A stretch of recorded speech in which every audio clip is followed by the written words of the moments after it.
If you're not willing to go in there and face yourself, you're not gonna find anything. You're gonna live right here on surface, man, right here on surface.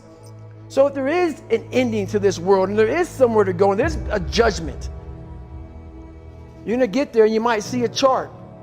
And that chart may tell you who the fuck you should have been. And now you get the rest of your life to think about that. Man, I could have lived a much better life if I just would have just suffered a little bit more. If I just would have went in that and realized I had so much more. But fear and the 40% and living here versus living here, being afraid, stop me. Your biggest enemy, the most important conversation you will ever have in your life is the one you have with yourself. You wake up with it, you walk around with it, you go to bed with it. Eventually, you're going to act on it, whether you're good or bad. You have to. That's why the whole thing about this book I have, it's about you. It is about you. It's strictly about you finding who you are. So many people die, live 100 years, never fucking know who they are. Never know who they are. You have to look in that mirror and know there's so much more in here, man. Because I can literally right now be a 300-pound guy spraying for cockroaches still to this day if I did not look in that mirror and say, there has to be more to this. This can't be it. And then willing to go into it, dive deep into it, and give all I have to find it. So that's what all that's about. Let's say there's 10 people in this room and we're all mediocre. But I'm the best of the mediocre people. I now think I'm great. I'm great. We surround ourselves around people that make us feel great. They tell us what we want to hear. The second we put ourselves amongst the uncommon people, we don't like that feeling, that challenging feeling of that person who's waking up at 3:30 in the morning and say, hey, push your shit on, we're going for a run. We don't like that challenge. We like that person who says, hey, you know what, man, I don't feel good today, man. And they say, oh, it's okay, brother. We'll take a day off, man. We'll get a pizza and watch the game. We like that. We love that feeling. Why? Because you understand, man, we're good, bro. We don't want that motherfuckers like this. Hey, man, no, bro. Get your fucking shit on, man. Stop being a punk. We don't want that in our lives. We don't want that person who's constantly challenging our weaknesses. We want that person who's constantly, making us feel nice and good and secure in ours. That's the mediocrity of life. We want to be the best amongst the average people.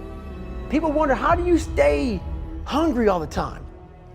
Because after I accomplish something, I don't sit back like a lot of guys who graduate buds, graduate this, graduate that. They get comfortable. They wonder why I'm getting weak, man. I don't know, I lost my edge.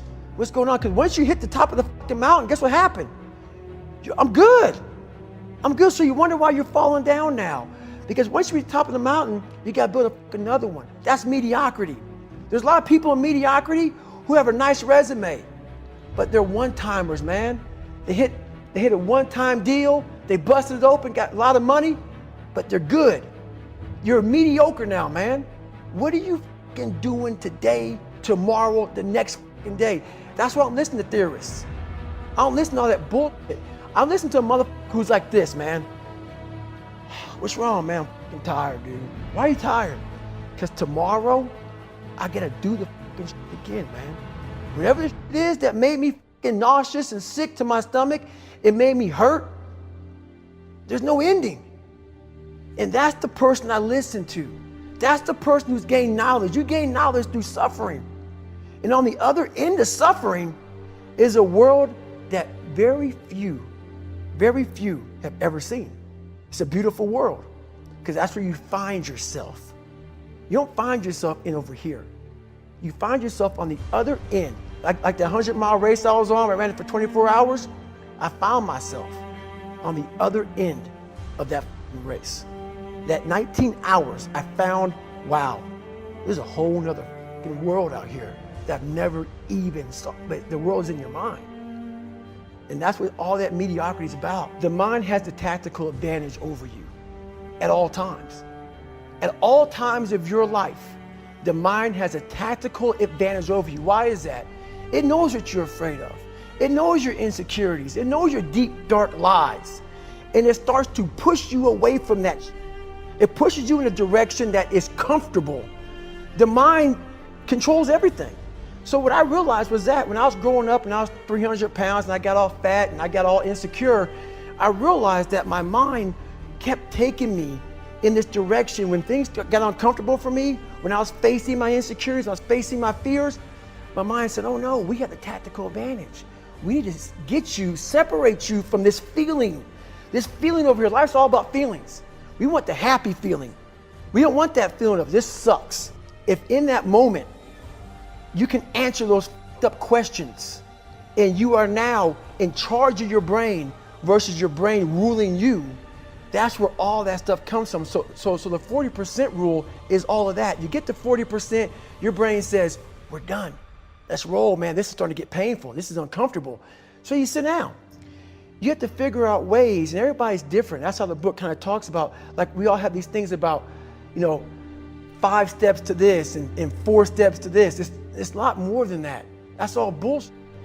It's a practice that you have to, it's a habit. So if you know that at 40%, I'm feeling pain. At 40%, I'm feeling pain. That's where the 40% rule kicks in. Now it starts. Okay, I'm feeling pain. My mind's saying all this to me. It's saying, get out of here, run, flee. The fight or flight kicks in. Okay, we're done. We're not good enough. It starts telling you all these things. You start to believe it because the mind controls all. This is the time where you have to gain control back of your mind. It's okay, let me see if I can go 45%. And once you start giving yourself more and more hope and start realizing, okay, the mind starts to be, okay, what are you doing? We're supposed to be going right and you're going left. You start then controlling your mind. Start finding more in yourself. And then it goes from 40% to a lot further than that. But that's the start of it though. Get to the spot where your mind is saying stop. Wherever that is, you gotta get there first. And then that's when that starts to work for you. You gotta control yourself in that moment.